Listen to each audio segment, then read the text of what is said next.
Good evening सभी को नमस्कार। संस्कृत ज्ञान चैनल में आप सबका स्वागत है। जैसा कि आप सभी को पता है कि हमें लगातार रीड के लिए प्रयास कर रहे हैं और आज हमारी क्लास रहेगी वर्णों के प्रयत्न से संबंधित। प्रयत्न जब हम उच्चारण करते हैं, वर्णों का उच्चारण करते हैं, तो उस समय जो हमारे द्वारा आंतरिक प्रयास किए जाते हैं उन्हें प्रयत्न बोलते हैं। प्रयत्न दो प्रकार के होते हैं, एक तो आभ्यंतर प्रयत्न और एक बाह्य प्रयत्न। आभ्यंतर प्रयत्न 5 प्रकार के होते हैं, बाह्य प्रयत्न 11 प्रकार के होते हैं। उन सब का हम आज अध्ययन करेंगे कि आभ्यंतर और बाह्य प्रयत्न में कौन कौन से वर्ण कैसे कैसे आते हैं, उन सबको हम देखते हैं। तो चलिए हम देखते हैं। आज हम पढ़ेंगे प्रयत्न। वर्णों के उच्चारण के समय जो हमारे द्वारा विशेष आंतरिक प्रयास किए जाते हैं उन्हें प्रयत्न कहते हैं। और प्रयत्न कितने प्रकार के होते हैं? आभ्यंतर और बाह्य, 2 प्रकार के होते हैं। आभ्यंतर प्रयत्न, आभ्यंतर प्रयत्न और बाह्य प्रयत्न, बाह्य प्रयत्न।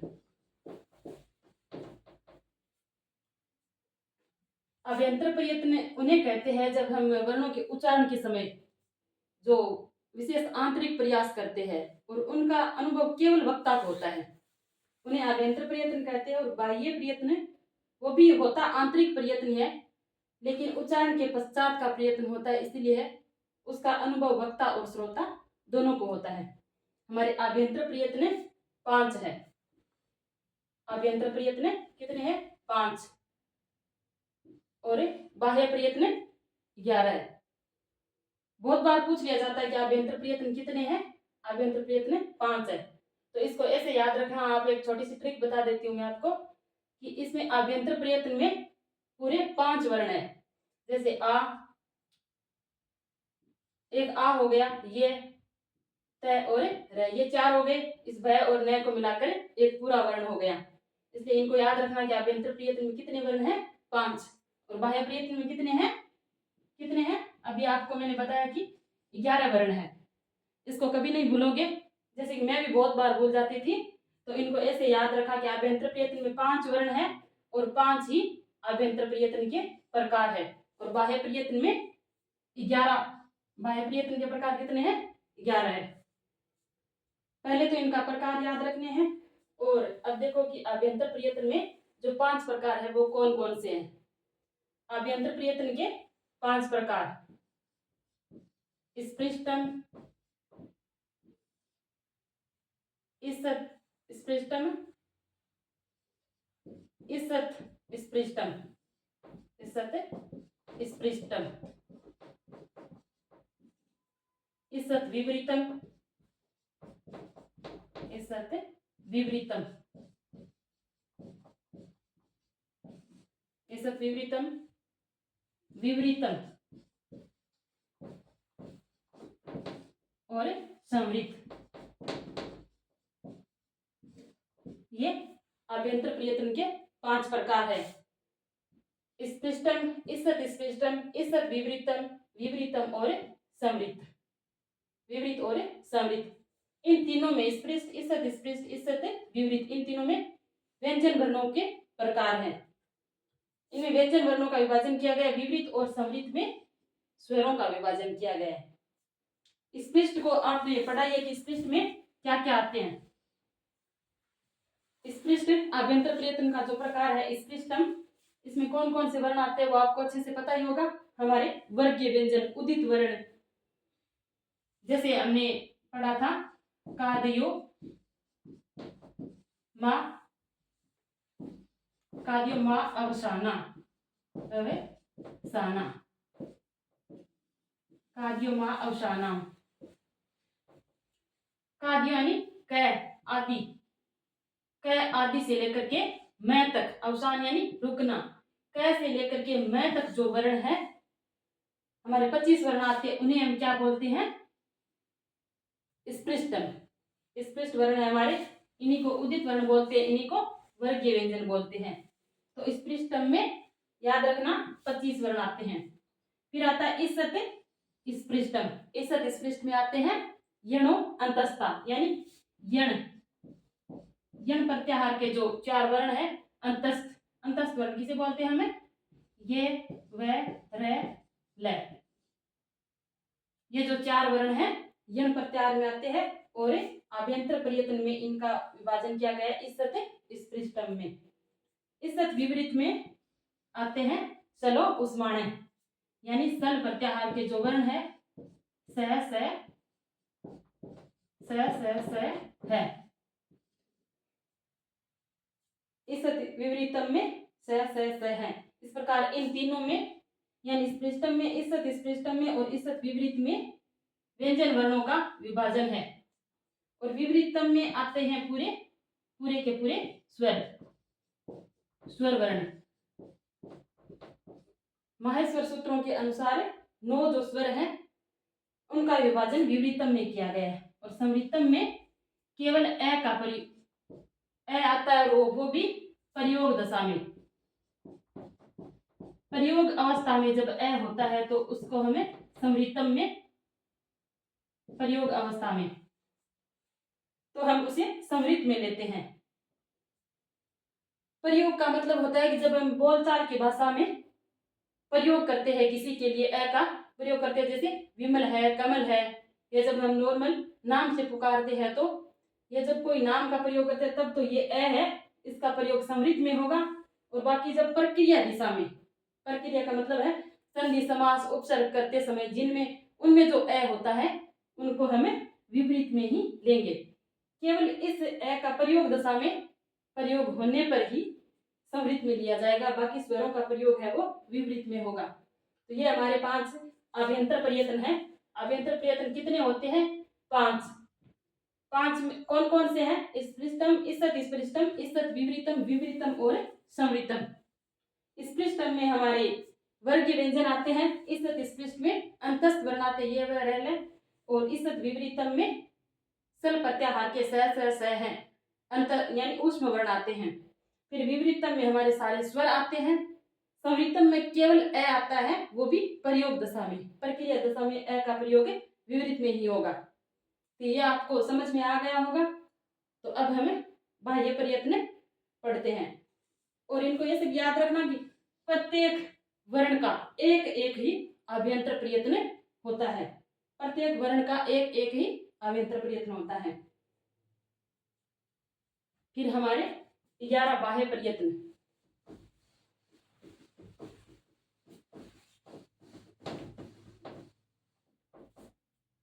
11 है बाह्य प्रयत्न है। 11 बाह्य प्रयत्न कौन कौन से हैं? तो देखो, विवार, समार, समास, नाद, घोष, अघोष, नाद, घोष, अघोष। विवार, समार, समास, नाद, घोष, अघोष, अल्प प्राण, और महाप्राण।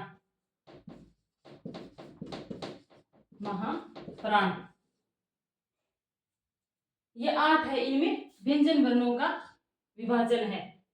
फिर इन्हीं के साथ जो 11 बाह्य प्रयत्न है उनमें स्वरों के भी 3 विभाजन है। स्वरों के हैं उदात्त, अनुदात्त और स्वरित। उदात्त, अनुदात्त और स्वरित।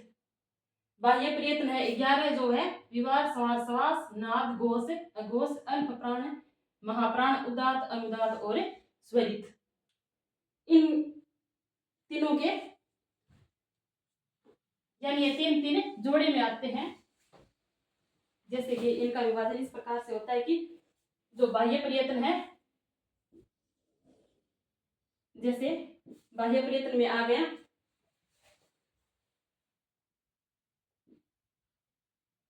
बाह्य प्रयत्न, जैसे हम लिख लेते हैं, मैंने एक सूत्र से याद कर रखा है कि अविश्वास, अविश्वास। अघोष,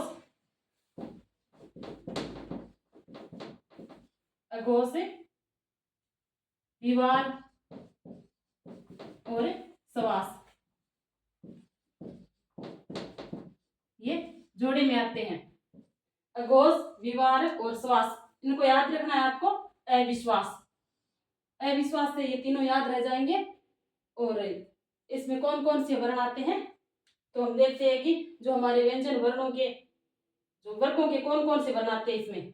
अघोष, विवाद, श्वास, इसको याद रखो। अविश्वास, अविश्वास यानी जो हमारी संख्या होती है 12, इस 12 को लगभग अविश्वासी माना जाता है, कोई भरोसा नहीं होता, इसलिए आप याद रखो 12।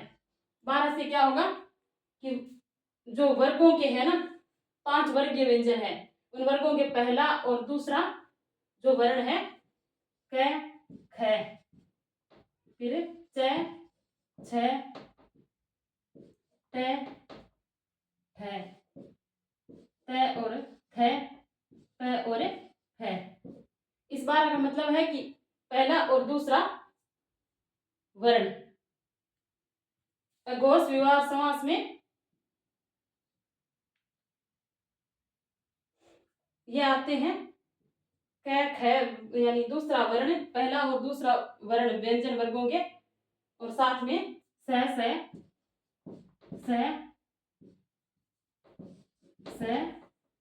ये स है नहीं आएगा इसमें। ये इतने जो वर्ण है ये अघोष, विवाद, समास में आते हैं। इन 3 बाह्य प्रयत्नों में इन 3 के जोड़े बनाए हुए हैं। इनको ऐसे ऐसे याद रखोगे तो याद रह जाएगा कि ये जो 12 की संख्या है वो अविश्वसनीय होती है, और साथ में उसे शोर भी नहीं करने देते। तो शोर से सर प्रत्याहार, सर प्रत्याहार के तीनों वर्ण स। क्वेश्चन आए कि यानी पहला और दूसरा वर्ण किन बाह्य प्रयत्नों में आता है तो अघोष, विवाद, श्वास में आते हैं। उसी प्रकार हमारे 3 और बच गए, जो ऐसे याद रखो गो से ना यानी घोषणा। साल में 365 दिन होते हैं, उनमें 345 दिन क्या होती है सरकार घोषणाएं करती रहती है, और साथ में लोग हो हल्ला करते रहते हैं। ऐसे याद रखो। ये तो एक आपको याद रखने की ट्रिक है।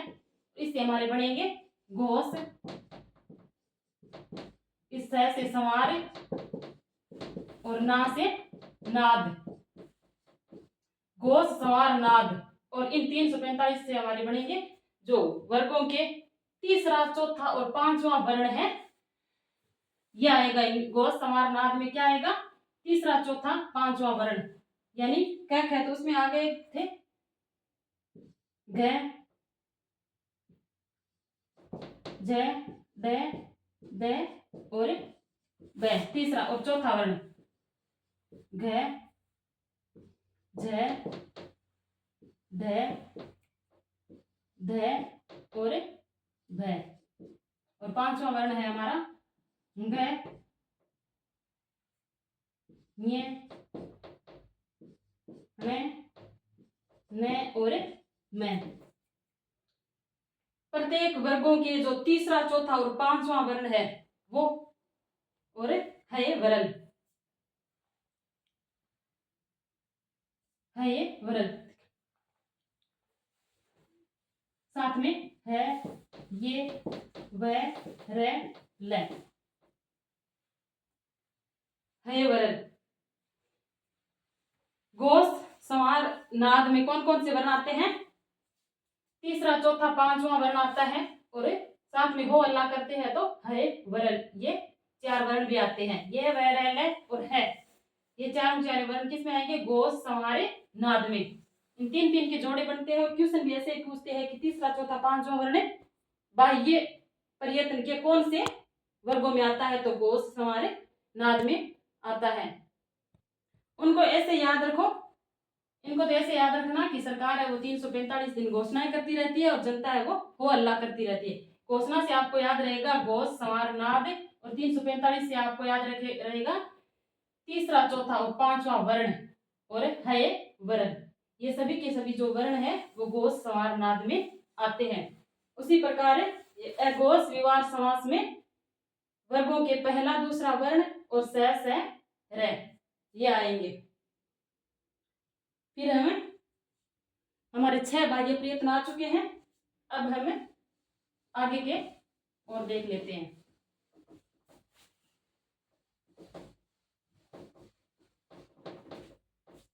फिर हमारा आता है अल्प प्राण और महाप्राण। अल्प प्राण, अल्प प्राण को आप ऐसे याद रखो, 135 से अल्प अंतस्थ। अल्प प्राण में कौन कौन से वर्ण आते हैं व्यंजन वर्णों के? अल्प प्राण में आते हैं वर्गों के पहले, तीसरे और पांचवें वर्ण और साथ में अंतस्थ यानी ये व रह। इनको आप ट्रिक से याद रखो, 135 अल्प अंतस्थ। 2-4 बार बोलोगे तो याद रह जाएगा 135 अल्प अंतस्थ, 135 अल्प अंतस्थ। और इसमें वर्गों के पहला, तीसरा और पांचवा वर्ण आ जाता है, जैसे क, ग, ग। फिर आता है च, ज, ञ। फिर आता है ट, ड, ण। फिर आता है त, द और न। फिर आता है प, ब और म। पहला, तीसरा और पांचवा वर्ण और अंतस्थ वर्ण यानी ये व र और ल, ये आते हैं अल्प प्राण में। इनसे ऐसे क्वेश्चन बनते हैं कि पहला, तीसरा, पांचवा वर्ण और अंतस्थ वर्ण है वो अल्प प्राण में आते हैं या महाप्राण में, तो आप क्या करोगे? अल्प प्राण। अल्प प्राण में ऐसे याद रखना, अल्प अंतस्थ, साथ में याद रखना 135 यानी पहला, तीसरा और पांचवा वर्ण और ये व रह। और महाप्राण में क्या आता है? महाप्राण। महाप्राण यानी महाप्राण बोलने से लग रहा है आपको कि महान यानी जो बड़ा होगा। इनको याद रखो, 24 महाशाली। ये ट्रिक है हमारी, 2-4 बार बोलना, 24 महाशाली यानी वर्गों के दूसरे और चौथे वर्ण और महा से महाप्राण और इसमें साथ साथ सल प्रत्याहार। सल प्रत्याहार यानी स है। दूसरे और चौथे वर्ण कौन कौन से हमारे? ख, ठ, थ, ख, ठ, थ, बाद में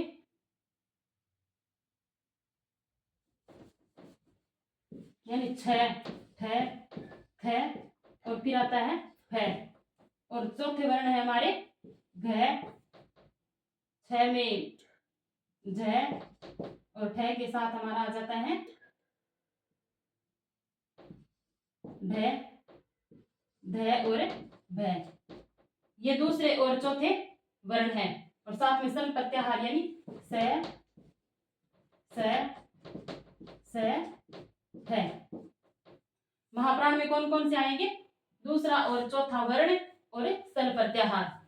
दूसरा और चौथा वर्ण इसको याद रखना, महाशाली यानी महान यानी बड़े बड़े जो वर्ण है वो आएंगे महाप्राण में, छोटे छोटे वो तो इधर आ गए 135 अल्प अंतस्थ। इस प्रकार से हमारे 8 जो बाह्य प्रयत्न के व्यंजन वर्णों के प्रकार थे वो हमने किए। 8 प्रयत्न कौन कौन से हैं? पहला आपको 3-3 के जोड़ों में याद रखना है। एक तो होता है अविश्वास यानी अघोष, विवार और समास। उसमें कौन कौन से वर्ण आते हैं? पहला और दूसरा वर्ण आता है, वर्गों के पहले और दूसरे वर्ण और साथ में सर प्रत्याहार यानी स। और फिर हमारा था घोषणा यानी घोष संवार नाद, उसमें तीसरा, चौथा, पांचवा वर्ण आ रहा था और साथ में हल प्रत्याहार यानी है वर्ण, ये वर्ण आ रहे थे। उन 3-3 के जोड़े जो हमने बनाए।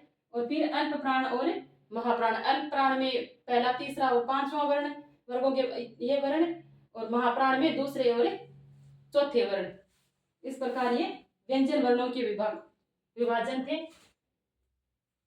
ये 8 हो गए। फिर हम तीन बचते हैं हमारे स्वर वर्णों के विभाजन, जो बाह्य प्रयत्न के ही है, बाह्य प्रयत्न के ही है, यानी बाह्य प्रयत्न, स्वरों का विभाजन। स्वरों को तीन भागों में बांटा गया है, जैसे उदात्त, अनुदात्त, उदात्त, अनुदात्त और स्वरित। उदात्त, अनुदात्त और स्वरित, इनका प्रयोग वैदिक मंत्रों में ही किया जाता है। जैसे उदात्त में क्या आ जाता है, उदात्त का सूत्र है उच्च ही उदात्त है, यानी उच्च ही उदात्त है।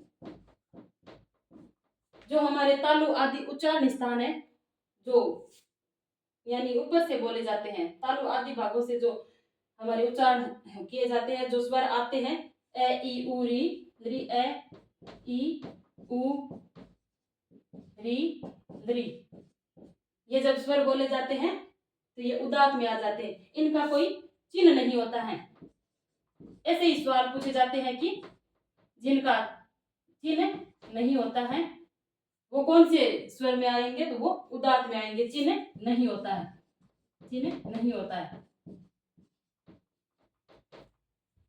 उदात्त का सूत्र है उच्च ही उदात्त है, जो हमारे तालु आदि स्थान है वो ऊपर के स्थानों से बोले जाते हैं, उन्हें उदात्त स्वर कहते हैं। और उदात्त स्वरों के कोई चिन्ह नहीं होते, इनकी सिर्फ यही पहचान है। और अनुदात्त में जो हमारे तालु आदि उच्चारण स्थान है, उनके अर्ध भाग से, अधः भाग से यानी नीचे से बोले जाते हैं, इनका सूत्र है नीचे ही अनुदात्त है, नीचे ही अनुदात्त है, तो ये अनुदात्त में आ जाते हैं। इनमें चिन्ह होता है, इनमें चिन्ह का प्रयोग किया जाता है, चिन्ह का प्रयोग होता है। इनमें क्षितिज रेखा का प्रयोग किया जाता है। क्षितिज यानी क्षितिज रेखा स्वरों के लगी होती है, जैसे ए ई उ, ये जो स्वर है इनके नीचे वैदिक मंत्रों में ऐसे एक लाइन सी लगाई हुई रहती है, क्षितिज रेखा लगाई रहती है। इन स्वरों को हमें अनुदात्त स्वर बोलते हैं। बस इनकी यही पहचान है कि नीचे ही अनुदात्त है, ये इनका सूत्र है। और इनमें चिन्ह का प्रयोग होता है, और ये चिन्ह होता है, ये नीचे क्षितिज रेखा लगी होती है, नीचे जो आड़ी रेखा होती है, ये स्वर कौन से होते हैं, अनुदात्त। और स्वरित कौन से होते हैं, जो उदात्त और अनुदात्त दोनों का मिश्रण होता है, जैसे समाहार स्वरित है, समाहार स्वरित है। जब उदात्त और अनुदात्त दोनों को मिलाकर बोला जाता है तो उन्हें समाहार स्वरित यानी स्वरित स्वर बोलते हैं। और इसमें स्वरों के ऊपर एक खड़ी रेखा लगाई जाती है, क्षैतिज रेखा लगाई जाती है,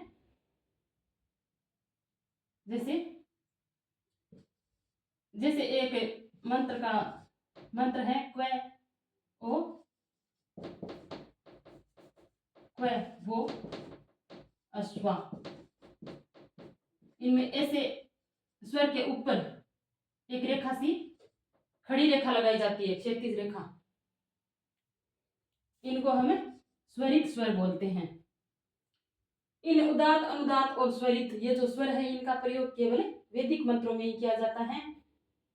ये बोलचाल, आम बोलचाल की भाषा में ये प्रयोग नहीं किए जाते, लेकिन परीक्षा की दृष्टि से यह भी महत्वपूर्ण है कि उदात्त में क्या होता है, उदात्त में कोई चिन्ह नहीं होता, ये जो सामान्य स्वर है ए ई उ री री यही आते हैं, नीचे ही अनुदात्त है। और अनुदात्त में नीचे जो ये आड़ी स्वर के नीचे जो आड़ी रेखा लगा देते हैं, ये इनकी पहचान होती है, और नीचे ही अनुदात्त है, इनमें चिन्ह का प्रयोग किया जाता है। और समाहार स्वरित यानी स्वरित जो स्वर है उनमें ऊपर खड़ी रेखा लगाई जाती है स्वरों के, और उदात्त और अनुदात्त दोनों का मिश्रण होता है, ये हमारे स्वर हैं।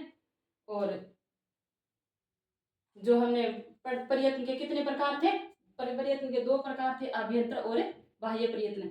अभ्यंतर प्रयत्नों के 5 प्रकार थे, स्पृष्टम, ईषत् स्पृष्टम, ईषत् विपरीतम और संवृत, ये 5 प्रकार थे। और बाह्य प्रयत्नों में विवाह, समास, समास, नाद, घोष, अघोष, अल्प प्राण, महाप्राण, और स्वरों में थे उदात, अनुदात और स्वरित। ये हमारे प्रयत्नों के प्रकार थे। और प्रयत्न यानी प्रकृष्ट इति प्रयत्न है, जो उच्चारण स्थान से पहले का जो प्रयत्न होता है, आंतरिक जो अभ्यास होता है, उन्हें हमें प्रयत्न कहते हैं। और प्रयत्न शब्द में प्रादि तत्पुरुष समास लगा हुआ है। आशा करती हूँ आप सबको समझ में आया होगा और इससे आने वाले प्रश्न आपके सही होंगे। कल हम मिलते हैं एक दूसरे वीडियो के साथ, तब तक के लिए धन्यवाद।